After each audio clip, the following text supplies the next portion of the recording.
คำเตือนการลงทุนมีความเสี่ยงสูงผู้ลงทุนควรศึกษาให้ดีก่อนการลงทุนการซื้อขาย Forex และ CFD มีความผันผวนสูงทาง Dark Trader บ่ได้มีการซักซ้วนการลงทุนแต่อย่างใด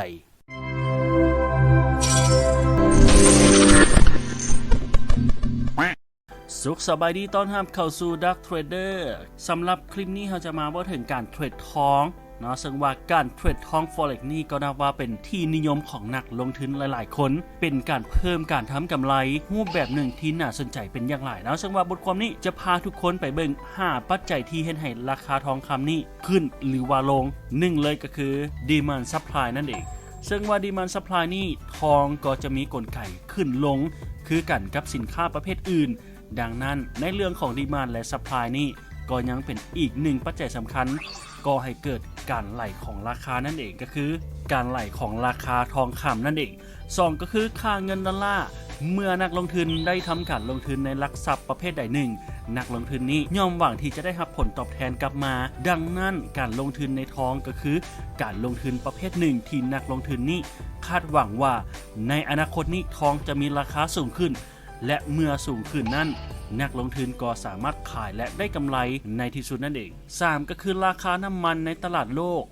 ราคาทองซึ่งเป็นตัวที่เฮ็ดให้เกิดเงินเฟ้อเนาะหากว่าเป็นทิศทางเดียวกันในระยะยาวนี้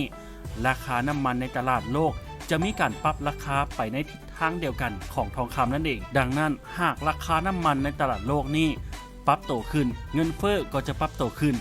และท้ายที่สุดนี้จะส่งผลให้ราคาทองคำนี้ปรับโตขึ้นไปตามกันในขณะเดียวกันเนาะหากราคาน้ำมันในตลาดโลกนี้ปรับโตลงเงินเฟ้อก็จะปรับโตลงท้ายที่สุดแล้วส่งผลให้ราคาทองลงตามกันนั่นเอง4ก็คือนโยบายการเงินและอัตราดอกเบี้ยของโลกนั่นเอง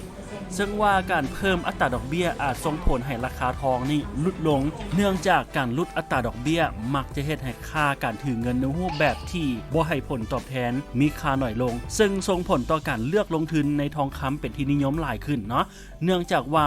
การลงทุนผ่านค่าเงินดอลลาร์ที่ได้รับผลตอบแทนในรูปแบบของดอกเบี้ยถูกปรับโตลดลงนั่นเองและ5ก็คือความบ่แน่นอนของเศรษฐกิจโลกซึ่งว่าความบ่แน่นอนของเศรษฐกิจโลกนี้เฮ็ดให้ราคาทองคำนี้มีความผันผวนนั่นเองเฮ็ดให้ราคาทองสูงขึ้นเนื่องมาจากว่าความที่บ่มั่นใจในสภาวะเศรษฐกิจจึงหันมาลงทุนในทองคำแทนนั่นเองสรุปเลยก็คือปัจจัยราคาขึ้นและลงของทองนี้มีหลากหลายปัจจัยเลยโดยหากเบิ่งในมุมมองของการซื้อเป็นการลงทุนชนิดหนึ่งจะสามารถเข้าใจคร่าวๆได้ว่าสาเหตุหรือปัจจัยใดที่จะมีผลกระทบต่อราคาทองนั่นเองและนี่ก็คือ5ปัจจัยที่เฮ็ดให้ราคาทองขึ้นหรือลงนั่นเองถ้ามากเนื้อหาดีๆแบบนี้อย่าลืมกดไลค์กดแชร์กด Subscribe จากทาง Dark Trader และพบกันใหม่ในคลิปต่อไปสบายดี